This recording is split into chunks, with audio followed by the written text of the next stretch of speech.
নমস্কার, আমি হিরণ।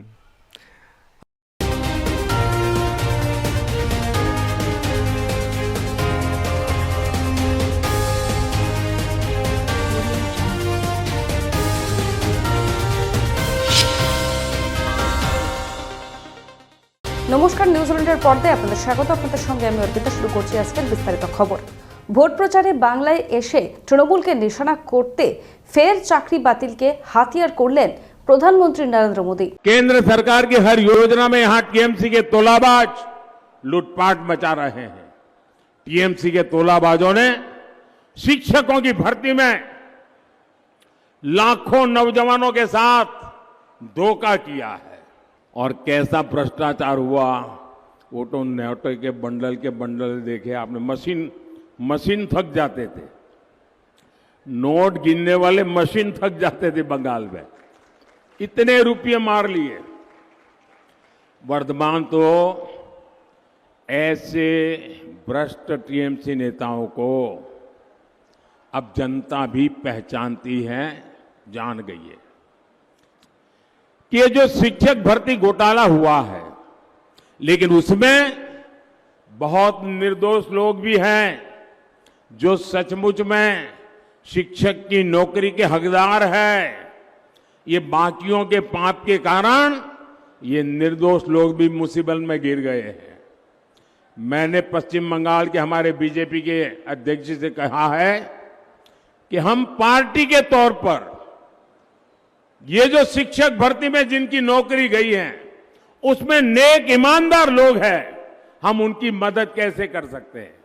मैंने बंगाल बीजेपी से कहा है कि प्रदेश स्तर पर एक लीगल सेल और एक सोशल मीडिया प्लेटफॉर्म बनाया जाए। इससे उन लाभार्थियों को मदद होगी जो डॉक्यूमेंट्स सही होने के बाद भी इस घोटाले के शिकार हुए हैं। बीजेपी ऐसे अभ्यर्थियों को कानूनी सहायता भी देगी और उन्हें न्याय दिलाने के लिए पूरी ताकत से काम करेगी। हम ईमानदार के साथ खड़े रहेंगे और मेरा बंगाल यूनिट भले चुनाव चलता रहे लेकिन ये काम करेगा और जिन शिक्षक ईमानदार शिक्षक जिन्होंने भ्रष्ट किया है वो सजा भुगतेंगे। नाम ना करे नरेंद्र मोदी और अमित शाह के आक्रमण ममता बंदोपाध्याय। মধুবাবু এসেছিলেন, মধুবাবু এসে বললেন बंगाल तो 2,29,000 करोड़ रुपया का यूटिलाइजेशन सर्टिफिकेट नहीं दिया, इसी के लिए हमने टाका नहीं दे पाया। আমি বললাম ঝুট ঝুট, কত বড় ঝুট, কত বড় ঝুট বলুন তো।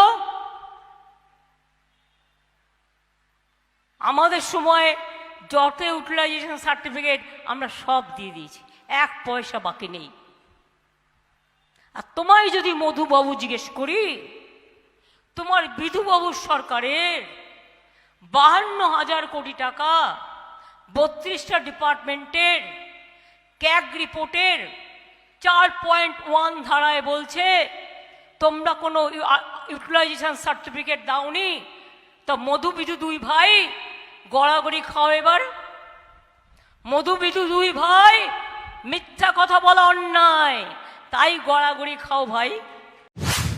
সময় এখন ছোট্ট একটি বিরতি, ফেরাসি বিরতির পর সঙ্গে থাকুন। আপনি কি ভ্যাকেন্সি ল্যান্ডের সন্ধানে রয়েছেন? চিন্তা না করে আজই যোগাযোগ করুন ঋত্বিকা এন্টারপ্রাইজে।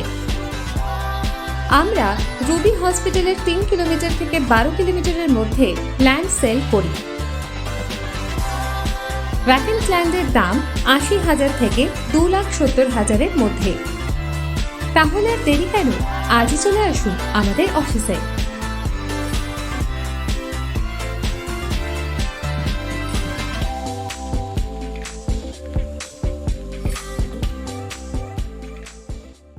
ফিরে এলাম বিরতির পর, আসছে এবারে বিস্তারিত খবরে। তেহট্টের সভা থেকে হুঙ্কার প্রধানমন্ত্রীর, আক্রমণ করলেন সন্দেশখালী নিয়েও। तो हमारे मतुआ के समाज के लोग उनकी पीड़ा मुझे बताते हैं, वो मुझे सुन करके बड़ा दर्द होता है। ऐसे हर व्यक्ति की पीड़ा दूर करने के लिए ही हमारी सरकार ने मतवा समाज जैसे सभी बंधुओं को न्याय देने के लिए सीएए लाने का साहस किया, लेकिन टीएमसी इसका सबसे ज्यादा विरोध कर रही है।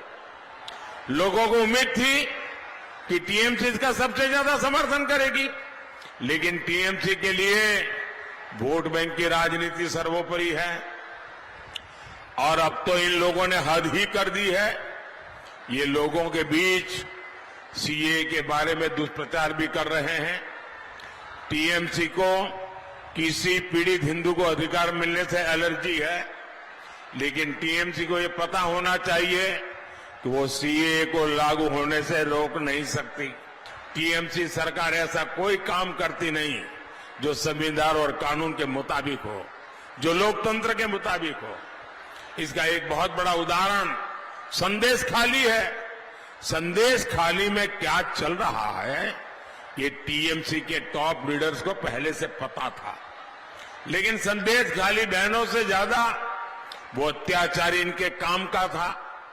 देखिए कैसे कैसे हथियार, कैसे कैसे सामान मिल रहे हैं। क्या ये गोला बारूद, ये बम बंदूक गणतंत्र को मजबूत करने के लिए था क्या? আজ সাংবাদিক সম্মেলন করে প্রধানমন্ত্রীকে নিশানা করলেন সিপিএম নেতা বিমান বসু। দেশের প্রধানমন্ত্রী তিনি আজকেও প্রচার করলেন, আমি তার প্রথম সভা বর্তমানে সভা আমি তার বক্তব্য শুনেছি। তার একটা বড় কথা হচ্ছে অমৃতকাল। তিনি বলে গেলেন এখন অমৃতকাল বলছেন না, কিন্তু একটা কথা সবসময় বলছেন, সবকা সাথ সবকা বিকাশ। কিন্তু সবকা সাথ সবকা বিকাশের নমুনা আমি একটু তুলে ধরতে চাই। উনি যখন এসেছিলেন, অর্থাৎ প্রথম যখন ভারতীয় জনতা পার্টির নেতৃত্বে এনডিএ সরকার গড়ে ওঠে, তখন আমাদের দেশের অবস্থা ছিল 120টা দেশের মধ্যে আমাদের অবস্থান ছিল, অর্থনৈতিক অবস্থান বিচার করে দারিদ্র্যের যে প্যারামিটার তাকে বিচার করে 55তম দেশ। আর অদ্ভুতভাবে লক্ষ্য করছি তার এই সময়ের পর যারা সমীক্ষা করেন বিদেশি বিভিন্ন সংস্থা, তারা বলছেন যে 2023 সালে আমাদের ভারত এখন সারা পৃথিবীর এই 120টা দেশের মধ্যে অবস্থান হচ্ছে 111। তা সবকা সাথ সবকা বিকাশ যদি হতো তাহলে পর 55 থেকে 111তে নেমে গেলাম আমরা। সবকা সাথ সবকা বিকাশ হলে কখনো এটা হতে পারে না। সময় এখন ছোট্ট একটি বিরতির, ফেরা আসছে বিরতির পর। আরজু মানেই আপনার মনের মতো ফার্নিচার। আসুন দেখে নিন আপনার পছন্দ অনুযায়ী অফিস বা ঘর সাজানোর জন্য নতুন ডিজাইনের ফার্নিচার।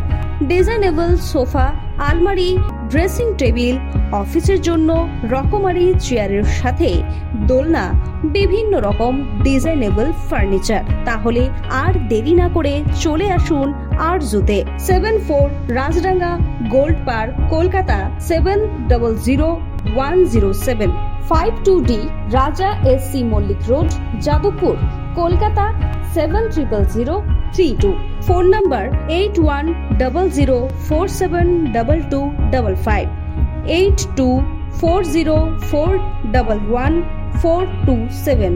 ফের এলাম বিরতির পর। আসছে এবারে বিস্তারিত খবরে। রাজ্যপালের বিরুদ্ধে শ্লীলতাহানির অভিযোগ, এই ইস্যুকে নিয়ে প্রতিক্রিয়া রাজ্যের মন্ত্রীর।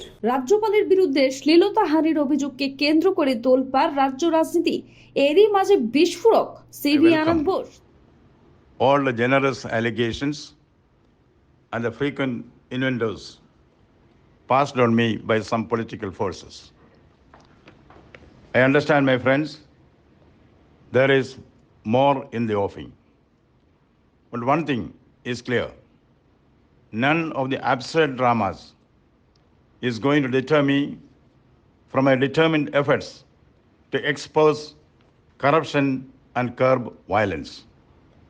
Character assassination is a last resort of a failing malevolence. Those who engineer these filthy narratives are totally moribund character. Now, I have information, this is very important. Now I have information, my very dear friends, that a more sinister plot has been hatched in the Raj Bhavan.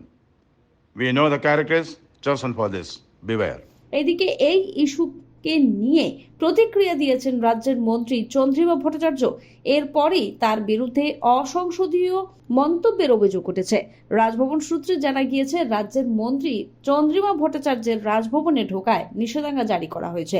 মাননীয় প্রধানমন্ত্রী আসছেন, আজই রাতে আসবেন এবং আগামীকাল তাঁর নাকি 3টে সভা আছে। কোথায় থাকবেন? রাজভবনে থাকবেন। রাত্রিবাস মাননীয় প্রধানমন্ত্রীর রাজভবনে। তার আগে একই কাণ্ড, রাজ্যপাল তার বিরুদ্ধে থানায় অভিযোগপত্র জমা দিতে গেছেন। একটি মহিলা, নারী নির্যাতনের অভিযোগ রাজ্যপালের বিরুদ্ধে। এ কি ধরনের ঘটনা ঘটছে? রাজ্যপাল তিনি নারীর অপমান করছেন, অসম্মান করছেন। এ কি ঘটনা ঘটছে? তাও বাংলার মাটিতে, যে মাটি সাংস্কৃতিকভাবে, ঐতিহাসিকভাবে ঐতিহ্যশালী, সেই মাটিতে ঘটছে। সময় এখন ছোট্ট একটি বিরতি, ফিরে আসছি বিরতির পর। গাড়ি চালানো শিখতে চান? দীর্ঘ 24 বছর ধরে সরকার অনুমোদিত স্কুলে মহিলা এবং পুরুষদের গাড়ি চালানো শিখিয়ে এবং ড্রাইভিং লাইসেন্স দিয়ে রোজি রোজগারের সুবন্দোবস্ত করে দেওয়া হয়। এক্ষুনি চলে আসুন সরকার অনুমোদিত নস্কর মোটর ট্রেনিং স্কুলে, তিলচলার থানার সামনে, ভিআইপি নগর এবং অজয়নগর, মুকুন্দপুরে।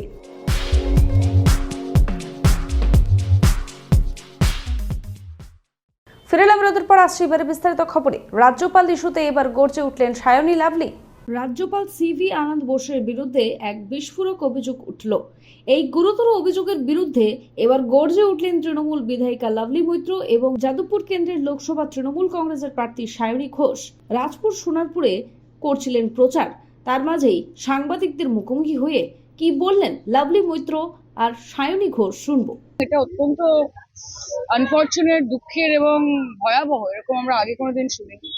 এবং রাজ্যপাল নিজে যখন বলেন যে সব বিষয়ে যারা যারা অভিযুক্ত, যে কোনো ক্ষেত্রে হোক, সেটা দুর্নীতি হোক, সেটা কোনো রকমের অন্যান্য চার্জেস হোক, রাজ্যপাল যেরকম ভাবে সকলকে বলেন যে সহযোগিতা করা উচিত তদন্তের সঙ্গে, আমি মনে করি যে আজকে ওনার বিরুদ্ধেও যদি কোনো রকমের অভিযোগ উঠে থাকে, রাজ্যপালেরও সহযোগিতা করা উচিত, যাতে তদন্ত হতে পারে। বিগত দিনে তো এরকম কোনো ঘটনা ঘটেনি বা এরকম কোনো ঘটনার কিছু নেই। এটা নজির, খুব নিন্দনীয় এবং অত্যন্ত লজ্জাজনক যে রাজ্যপাল এরকম একটা কাজ, তার বিরুদ্ধে এরকম একটা অভিযোগ আসতে পারে। তদন্ত করা হোক এবং উনি যেরকম বলে যে তদন্তে সবাই সহযোগিতা করা উচিত, ওনারও তদন্তে সহযোগিতা করা উচিত এবং আইনের ঊর্ধ্বে কেউ। এসএসসি ভবন অভিযান করে আজ চাকরিহারা শিক্ষক শিক্ষিকারা। চাকরিহারা শিক্ষক শিক্ষিকা ও শিক্ষাকর্মীদের এসএসসি ভবন অভিযান। যোগ্য চাকরি প্রার্থীদের চাকরি ফিরিয়ে দেওয়ার দাবিতে করুণাময়ীতে জমায়েত করেন তারা। এরপরে করুণাময়ী থেকে প্রায় কয়েক হাজার আন্দোলনকারী এসএসসি ভবনের উদ্দেশ্যে রওনা দিলে পুলিশ ব্যারিকেড করে আটকানোর চেষ্টা করে সেখানেই পুলিশের সঙ্গে বাধে ধস্তাধস্তি। পুলিশের বাধা অতিক্রম করে ব্যারিকেড ভেঙে আন্দোলনকারীরা পৌঁছয় এসএসসি ভবনে। করুণাময়ী মোর বললাম রণয়টা তাড়াতাড়ি আসতে এই দিকটাতে। সময় এখন ছোট্ট একটি বিরতি, ফেরা আসছে বিরতির পর। রুবি হসপিটালের খুব কাছে, বিমান্তা হোটেলের পাশে Ruby guest house. Ruby guest হাউসে আসলেই আপনারা কম দামে পেয়ে যাবেন রুম ভাড়া। তাহলে আজই চলে আসুন রুবি গেস্ট হাউসে। Ruby guest house. ফেরালাম বিরতির পর, আসছে এবারে বিস্তারিত খবরে। কলকাতা পুলিশের অন্তর্গত আনন্দপুর থানা ওসি এবং ডায়মন্ড হারবার থানার আইসিকে সরিয়ে দিল এবার নির্বাচন কমিশন। আপাতত নির্বাচনের সঙ্গে সম্পর্কহীন কাজে সংশ্লিষ্ট পুলিশ হেডকোয়ার্টারে তাদের নিয়োগ করতে নির্দেশ দিয়েছে কমিশন। দুই থানার নতুন ওসি ও আইসিকে নিয়োগের জন্য 3 জন করে 2টি প্যানেল আগামীকাল সকাল 11টার মধ্যে নির্বাচন কমিশনে পাঠাতে হবে রাজ্য মুখ্য নির্বাচন আধিকারিকের দফতরকে। বিজ্ঞপ্তি দিয়ে জানিয়ে দিল কমিশন। খবর এখনকার মতো এই পর্যন্তই। দেখতে থাকুন নিউজ অল ইন্ডিয়া, খবর মানি আমরা। শুভরাত্রি।